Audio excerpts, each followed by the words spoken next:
everybody, I'm Mark Hunt. Welcome to episode 2 of the series Building Taylor's Wave. As you can see, construction has moved into the French Broad River now. I'm standing on top of what will ultimately be the first of the 2 cofferdams to be used in the project. The cofferdam will actually extend from here downstream a little ways and then back over towards shore to create a big area inside the cofferdamming. Pumps will be used to keep the water out of that area, and that will expose the river bedrock so that the ledge can be installed. The ledge structure that's going to be built by our contractor Baker Grading will start at a point right about there on shore and ultimately extend across the river perpendicular to the banks.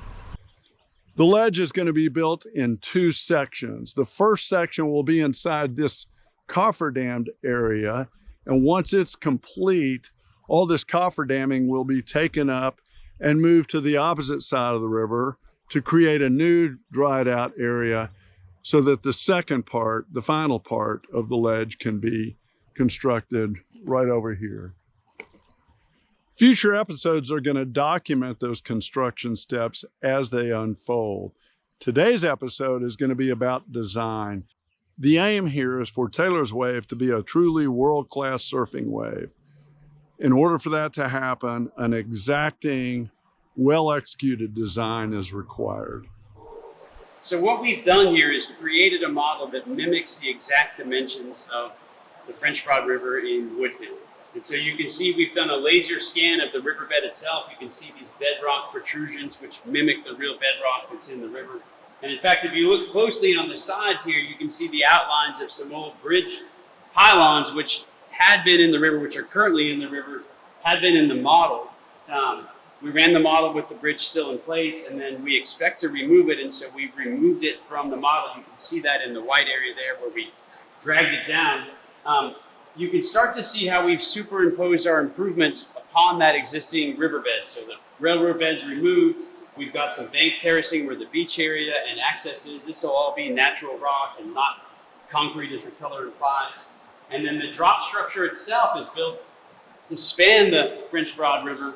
On this side is our recreational feature. That'll be for the kayakers and the more adventurous folks who are ready to take on that whitewater. On that far side is our safe boater bypass and fish passage. The fish passage is created out of natural stone that's protruding up from the riverbed to create that natural river roughness that fish use for velocity barriers as they navigate upstream through the French Broad. We'll have that transition area in here. At lower flows, just like a natural river, it'll be deeper in the center, and then as it gets higher and higher, those flows will spread out to the sides.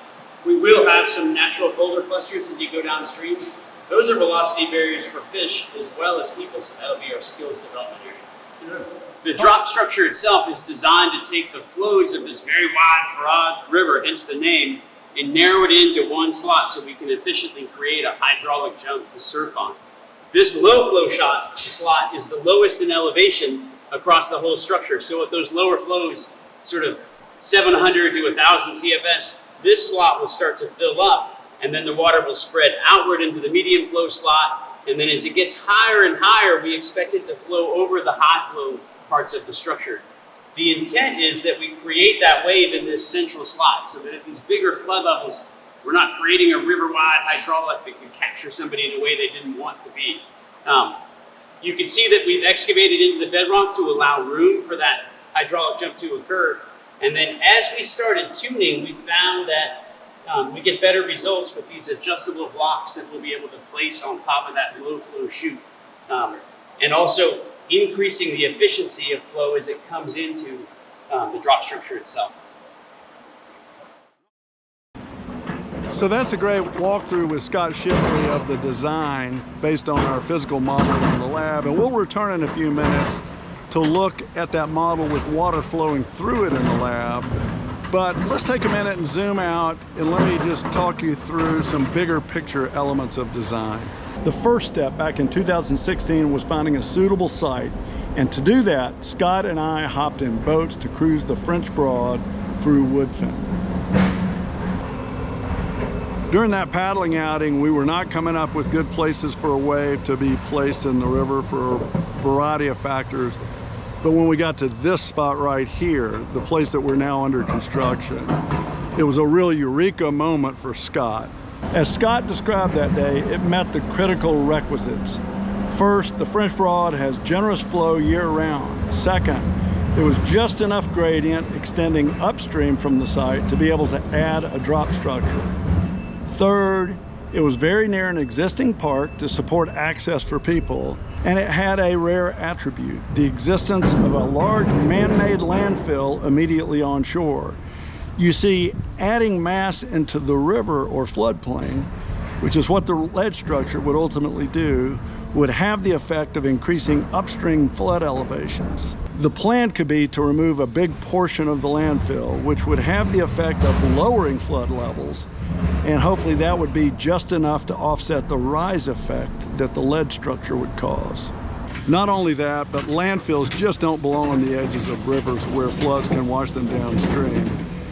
Removing part of this landfill would have a great environmental benefit. Our second step was to engage with the town of Woodfin and ask them to commission a feasibility study and hydraulic analysis by S2O. After passing the hat for funding of those efforts within the private community, the town gladly agreed. The research and findings from those studies verified and helped fine-tune the understanding of specific siting, design parameters, outlook for permitting approvals, and even an estimate of construction costs. And the vision that was laid out in those plans resulted in the town of Woodfin formally agreeing to lead the project and create the wave and other aspects as part of its town park system. Keep in mind that S2O's role is to design just the wave structure that would be in the riverbed, basically between the banks. Once the town acquired the 4-acre site that included the landfill, a separate master plan and feasibility study was developed for the town by landscape architecture firm Equinox. Equinox and S2O worked hand in hand to assure great integration, especially as to how the landfill removal would work. We'll take a closer look at the onshore park design in a future episode.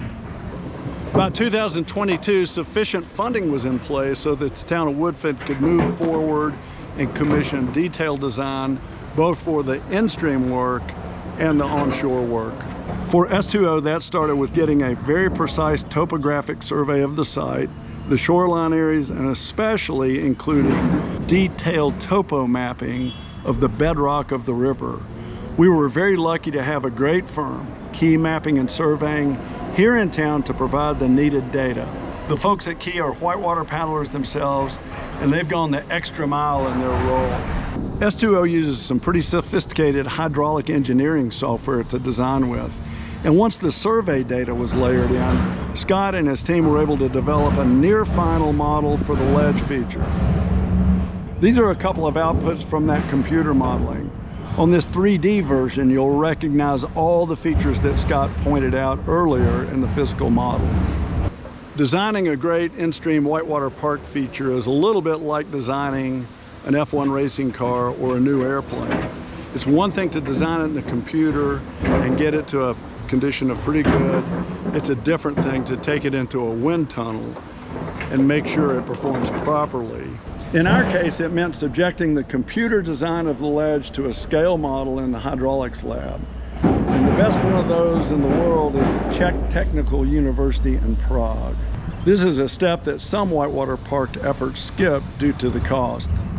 Because we're committed to building a world-class wave, we raised the needed funds to ensure that we could do the physical modeling. In the lab, the survey and the design data allowed for laser tools to carve and shape a very, very precise 1/30th scale model of the ledge feature and the French Broad riverbed. Pumps are able to circulate water at different amounts through the model, closely replicating flow ranges typically seen in the French Broad. And the wave shape that results is a highly reliable scaled version of what would happen in the river. Our design team spent more than 12 days total in the lab, shaving down certain areas and adding fill in other areas and testing it over and over again at various flow levels to get to an optimum design. A really interesting feature of the design is the ability to mount and reposition a movable concrete plate or block on the face of the low flow channel bottom. Scott mentioned it earlier. The design team discovered in the modeling process that placing the plate there improved the shape of the resulting wave significantly, and that by repositioning and even resizing the plate, a simple cast concrete object, the shape of the wave could be changed. As a result, it was decided that the design would have the surface of the low flow channel bottom finished with smooth concrete and with stainless steel tracks called unistrut fixed into the surface. That way, the wave plate could be attached with recessed bolts. Since repositioning or changing the size of the wave plate would require temporary diversion of the water and a machine to move the heavy plate, adjustments would be very infrequent in the future and aimed only at tuning in order to get to the best permanent position and wave shape. Once the design was finalized, precise measurements were taken and fed back into the computer to update the design. A point to emphasize here is that since the French Broad does flow at a variety of levels depending on season and rainfall, a lot of effort has gone into optimizing the design over as broad a range of flows as possible. The surfing experience, though, will be different at different flows. We know that from our experiences on whitewater rivers in general. Yeah, so right now what we were seeing at the lower flows, we're actually seeing more of a green wave, and it looks totally surfable, ferryable. It actually was a couple feet high, and all green and open, and it was actually across that entire low water plate. So you're looking at something that it probably was as wide as 20 feet probably by the time it was down at the waves, and looked totally surfable. Then as the water has come up, and we just earlier today tested around 1,200, I believe, 1,200, and it actually started to break just a little bit. That the low water test was 950. Then the next test we did today was 1,200, and you could just see it starting to break. And then we hit what we consider to be the real sweet spot is in that 2 to 2,200, 2,250 range. And we started to get a really sweet little break in the middle and two shoulders out both sides. I mean, how cool would that be? I got to work on my left blunt. I got to work on my right blunt. I got a little backstab, baby. Come on. And then the other nice thing about that pile was it was real even and both shoulders were spinning tightly. And that's where you can start working on all the different hole moves going either direction. It's pretty exciting to me. A key part of the process, starting at the very beginning with the master planning, has been engagement with stakeholders and citizens, listening to and considering input. That included in Prague even holding a live stream session while we were testing the model with about 50 individuals. Permitting for any project that significantly alters a riverbed or a floodplain is rigorous for a good reason. It is vital that a project not harm the environment or worsen flood risk. S2O and Equinox did a great job of working closely with the Army Corps of Engineers and other permitting agencies to generate environmentally sensitive designs. The project was approved and permitted with very few wrinkles as a result. According to geologists, the French Broad is one of the 7 oldest rivers on Earth. And ecologists consider the southern Blue Ridge Mountain region through which it flows as Earth's most biodiverse region outside the tropics. The 1,000 square mile French Broad watershed upstream of the site of Taylor's Wave is nearly entirely intact, meaning that it has just a few small dams on the upper reaches of its tributaries and none on its main stem. Very few watersheds in the U.S. are unimpeded at that scale.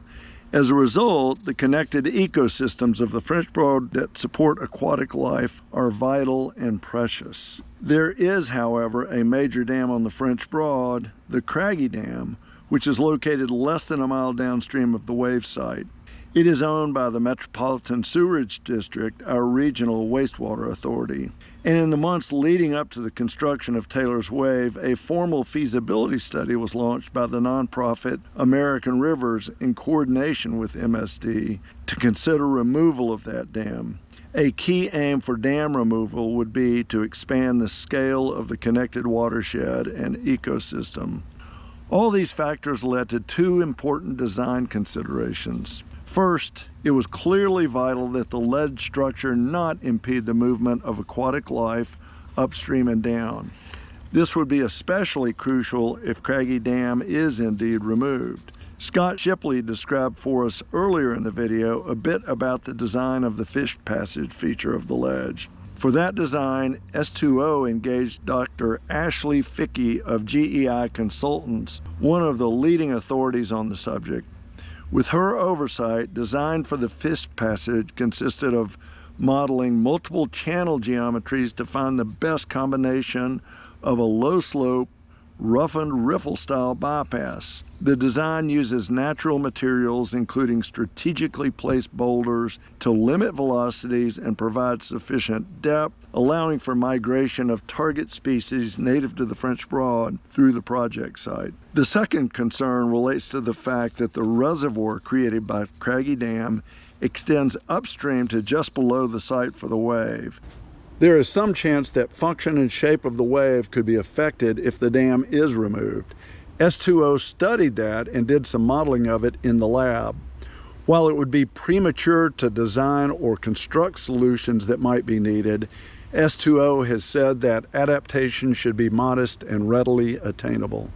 A key step, of course, is for the town to engage a skillful, capable contractor willing to work in a river that might flood occasionally, one that will work to the excruciating detail required for a world-class surfing wave. Baker Grading is just that kind of builder. We're lucky to have them, and their team is as excited as the rest of us for a great project. S2O will have staff on site frequently to monitor and advise in the construction process. My own role in all this is as a supporter, a cheerleader at times, an advisor at times. It goes without saying, I think, that a great project requires great project administration. The town of Woodfin and all the partners involved deserve enormous credit for the role they are playing in overseeing this ambitious project. Oh, and here's a quick update on construction progress. During the time I've been editing this video, laying of the cofferdam has gone quickly. A few more days of work will be required installing liners on the dam, and then water can be pumped out so ledge construction can begin. Thanks for hanging with me through this discussion of design. I hope it helps you understand a little more about the project as you see the construction unfold, and I hope it also helps you understand how the wave is shaped once surfing begins here in a few months. Make sure and subscribe to the Town of Woodfin's YouTube channel so you'll get future updates. The next episode here in the next few weeks will cover construction underway in the riverbed.